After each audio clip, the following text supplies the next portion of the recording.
Hello, everybody. Thank you for tuning in to me reading stuff. This is Robin O'Neill. I'm an artist, and this is my podcast where I talk to you. I say some things, I ask some things, and then I read something that's meaningful to me. Today, I'm really excited about what I'm reading.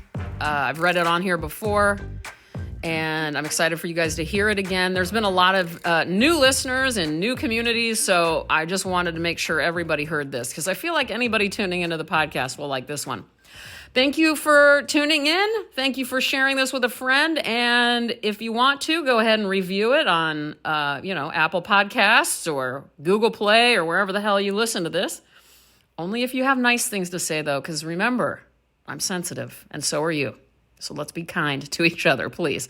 All right, anyway, I'm going to get started. I'm going to attach in some thoughts I've had for the week, and then we'll read, and then I'll say goodbye. And sorry, I'm a day late. I just can't help it. I was busy finishing a drawing last night, and that's okay. We're okay with that. Okay, bye-bye. Okay, I just needed to thank you guys for a specific something, and there are specific people. Okay, you may have heard the door knock. So anyway, back. Still plumbing issues here. You guys, when you leave a comment somewhere about the podcast, normally it's on, the main page of my Instagram under one of my posts, because that's my preferred method of communication with all of you, is that it makes me so happy when you refer to something you heard on the podcast or what the podcast means to you or whatever it is, or if you send an email to me. Those things mean more to me than I could ever explain, because doing this is, just being alive is difficult too, but doing this when life is really hitting me like it has been lately, and when I'm sick and dealing with a million doctor's appointments and whatever it is actually a little bit hard for me to do. Like, to feel present enough to speak to you guys or read something or share or whatever it is. And sometimes I don't want to do it anymore because it's revealing, and it's people could take anything I say out of context and I sound like an insane person, or people can judge, and you get the bad comments sometimes, and people rate this show 0 stars or whatever, and it hurts because it is your life, and you're just sharing it, But then all of that can be happening, and then I get one of those sweet comments from you guys, and I just got 2 in the last day about last week's episode about the plumbing and all of that. And it just thrilled me and made me so happy. It feels like what I imagine it feels to, I don't even know what am I trying to imagine? Like, I almost said to have friends. God, this thing with me and having no friends is really like a broken record right now. And I know I do have friends, but I don't know. I feel like I don't have friends at the same time. But okay, anyway, so I just wanted to thank those of you who have reached out in that way and leave little comments for me, letting me know you're listening. That's probably the most important thing to me. And if I don't always respond, I try to, and then I get sidetracked, or someone knocks on the door or whatever it is. And if I ever don't respond, I see them all and I love them all with all of my heart. And I can't thank you guys enough. So that's my very, very sincere thank you for you guys listening and, letting me know what you enjoy or what you relate to, or sharing your stories with me back, about homeowner stuff or whatever it is. It's just like I've talked about this before, but I think when I started this podcast, without realizing it, what was really going on is that I was lonely. And I didn't recognize that I was lonely. I thought I had never been lonely before. But looking back, I was lonely. And I needed what you guys have ended up being. And a lot of you are my friends now. And a lot of you are a certain version of a friend, or an online friend, or whatever. And I thought I was I don't know what I thought I was doing exactly. I mean, we would have to listen back. I'd hate to listen back to those episodes, but I don't know what I claimed. I knew that I wanted to share things with people who cared about the written word and all of that. But I think really, truly, I was in need of company. And so under the guise of keeping you all company, I was gaining company and gaining friendships. And it makes me emotional to think about all of this, and I'd be crying if I weren't on Lexapro, but I'm bawling my eyes out internally. So anyway, I love you guys very, very much. Thank you. The other main reason I just remembered, this is like an hour later, by the way. Hi. The other main reason was because I wanted to encourage people to buy books. And in particular, books of poetry, and in particular, books of poetry by living poets. They are the creative person who I think has the hardest time making money through what it is they do best, and it drives me crazy for them. I happen to know a lot of poets, and thank God, by the way, best people, best minds, and yeah, it's like, people think that about visual artists, like, ugh, even one of these dudes who's like works for the city. What do you do for a living? And I was like, I'm an artist. He's like, well, you don't make money doing that, do you? And I was like, I actually do. And he was like, he wouldn't believe me. Like, well, what does your husband do? It was just, anyway, this happens all the time. And I imagine it's even harder for poets when they tell people what they do and stuff, It's like, how the hell do you make money doing that, girl? So the point is that I remember that was a big impetus in the beginning of the podcast, and still is. And in fact, I keep hearing from people, sometimes I get images of, like, photos of people's stacks of books that they've, bought as a result of listening to the podcast, books I've recommended, and nothing makes me happier. Well, I keep saying nothing makes me happier than any of this, but that's another thing that makes me very happy. Because, and it also, as an artist, it's a rare person who gives their money in any way to people like us. You know what I mean? You got to be really appreciative of anybody who gives any shit about what any of us do. It's so rare that people actually want to give us money and support what we are trying to do. So I just think, if I had tons of money, I would be, I don't know how I'd do this, like giving grants to people, or just like basically saying, well, here's what I would love to do is find a good poet that I like and just being like, I will take care of your life for a year. I will pay all your bills. I want you to quit your job, and I want you to just write. That's what I want to do. That would be my dream. And I would love to do that for so many artists, particularly young artists, when you've got a lot of energy. And those are the times that you can't get back. You know what I mean? I think back, and I got so lucky. I got this one grant that launched me into being able to do this for a living, and have been, kind of creeping along ever since. But if I hadn't have gotten that when I did when I was young and still had even a slight amount of energy, I don't know, I couldn't have done this. And so that those like 20s and 30s, when you still have energy, I would love to give an artist that I believe in, the amount of whatever it takes to keep them functioning so that they can just work. Not that everybody has to work. You guys know I also have a big obsession with artists and writers and everybody who works really regular jobs, like poets who work at the post office and artists who work as accountants and all of that. I think that's the most fascinating kind. You guys know I'm like, I think it's best when artists don't work within the art world. I don't know why. I can't describe why I feel that way. That's just how I feel. That's just how I feel. It's my instinct. Anyway, so that was the other main thing. And I mean, I don't get anything for it, but I want to thank everybody who has ever bought any of these books that I've recommended, because that just keeps all of that flowing, and any little bit helps. And I'm planning on, once I'm, next year, I plan on really figuring out a way to partner up with some independent bookstores that I love, and really work with them in any way I can, helping them sell books. And again, not for money for me, but just to help.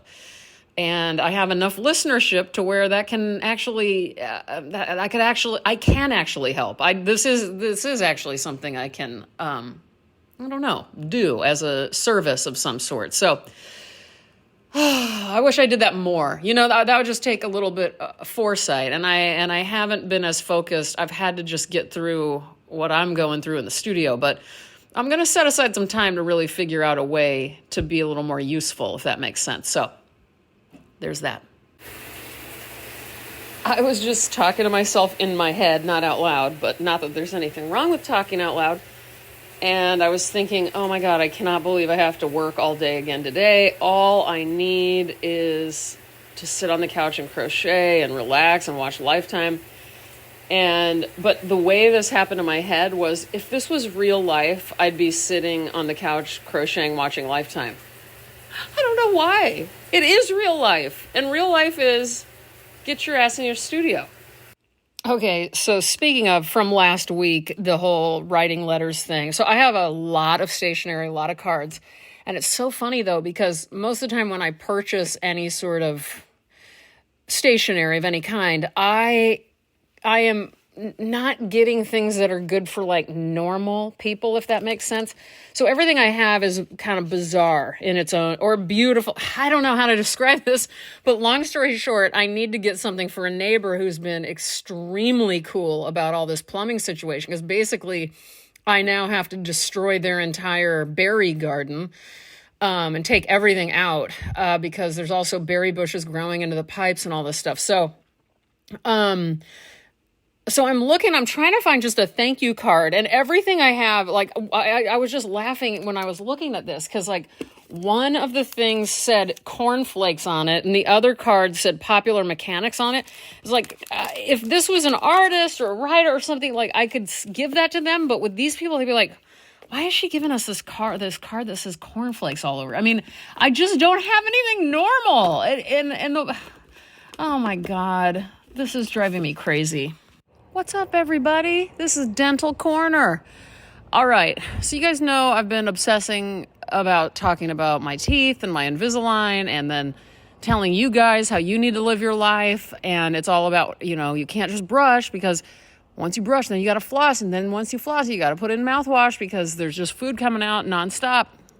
Well, all right, my teeth are getting slightly straighter already. I'm on 5 of 14.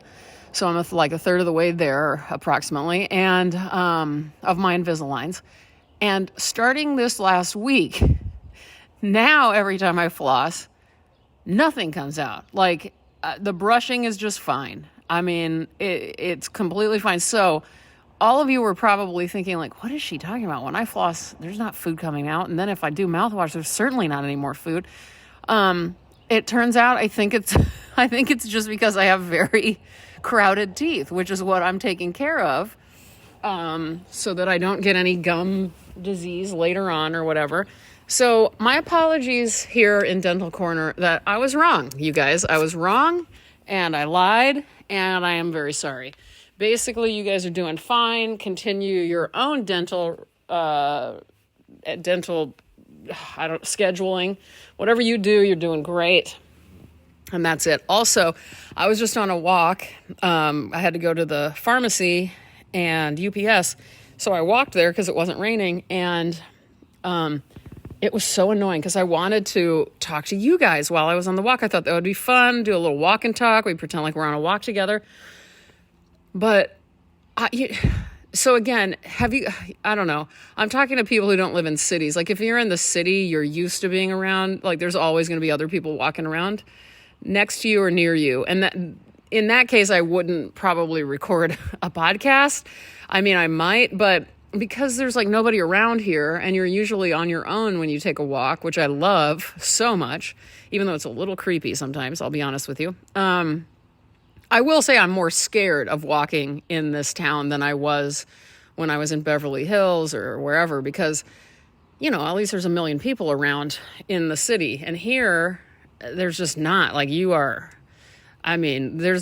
sadly, there's so many areas that Damien tells me, like, don't walk there alone. And we call them really horrible names like Murder Alley and stuff like that.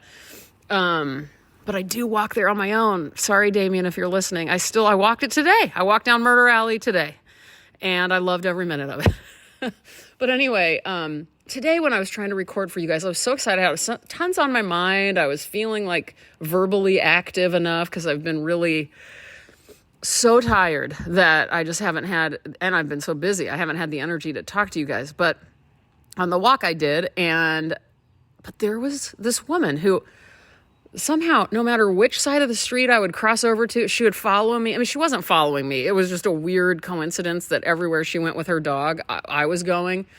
And I couldn't shake her. And the walk to the pharmacy is a good, 15 minutes. And she was with me the whole way. And then I was like, all right, I shook her. So on the way back, not a problem. Well, nope, she appeared out of nowhere. She's going back the same way I came from. So I was with her. I mean, we might as well have just been hanging out the entire time.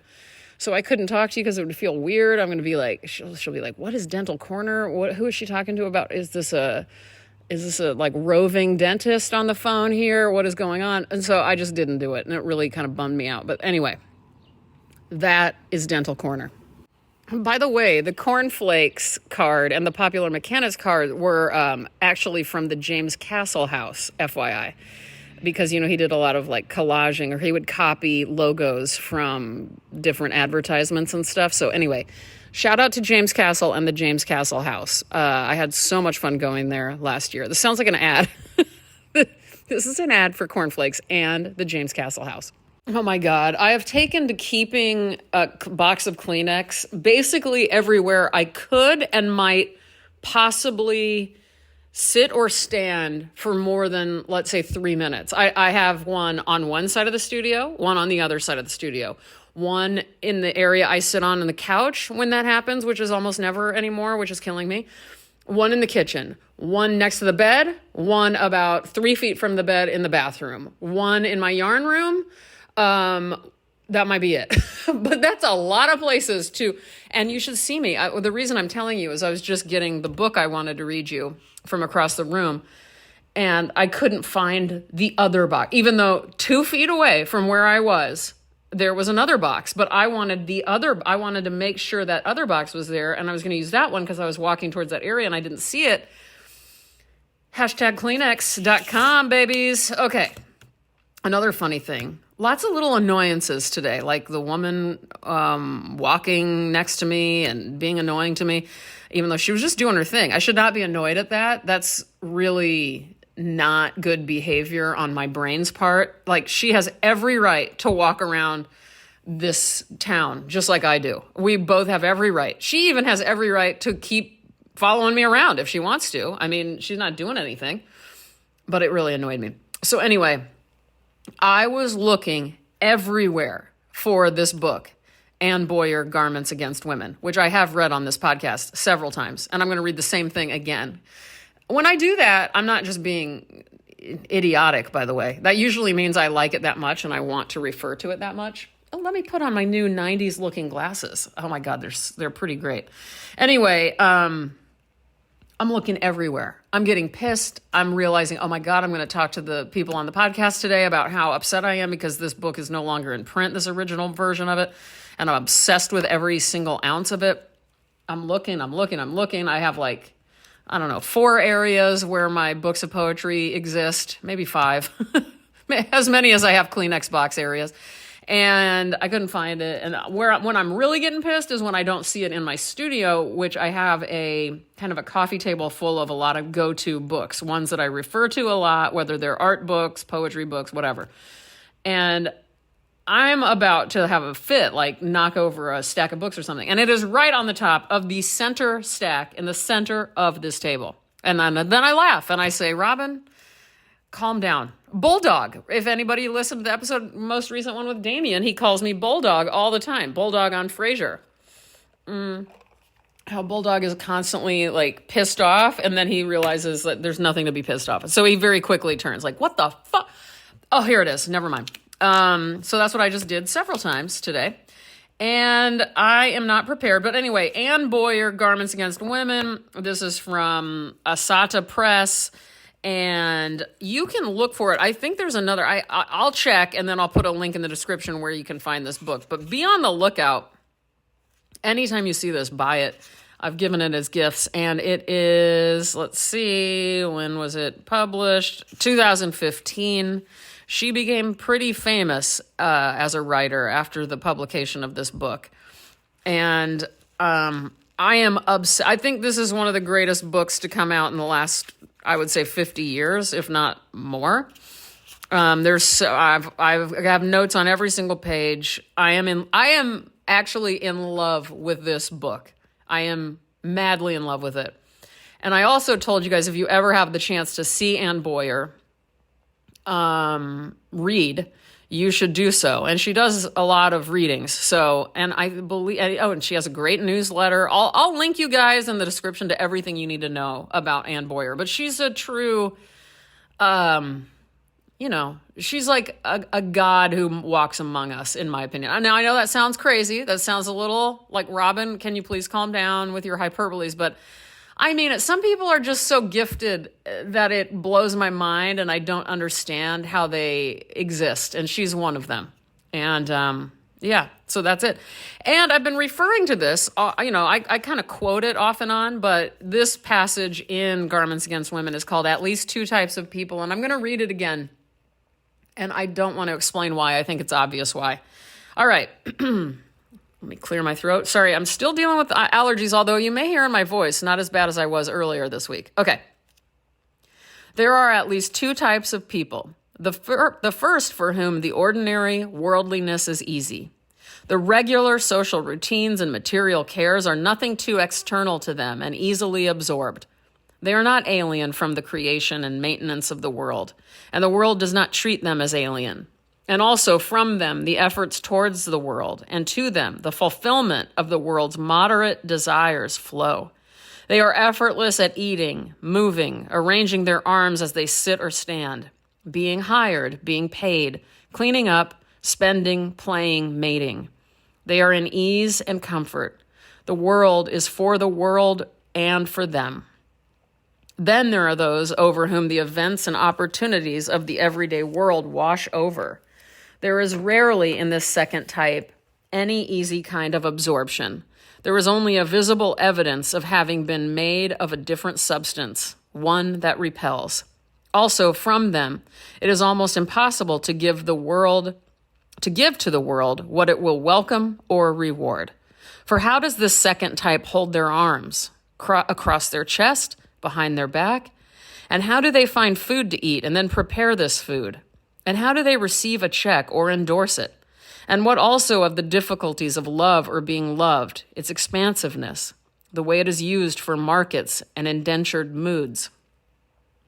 And what is this second substance?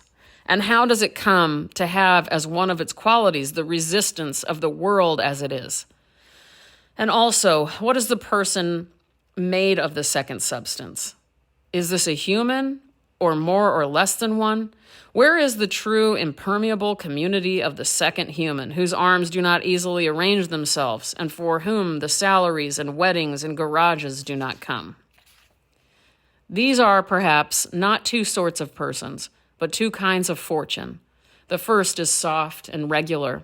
The second is a baffled kind, and magnetic only to the second substance, and made itself out of different second substance, and having at its end a second and almost blank-faced reward. God, it makes me so emotional. What is and how does it come to have as one of its qualities the resistance of the world as it is? And I'm going to remind you guys, I've told you several times that my higher power is basically reality. And the reason is for that is because I am obviously the second type of person where everything is a bit more difficult. Like that, they are effortless at eating, moving, arranging their arms as they sit or stand, being hired, being paid, cleaning up, spending, playing, mating. They are in ease and comfort. Sorry, God, my nose. Where is my Kleenex box? You guys, I've lost my mind and my Kleenex box.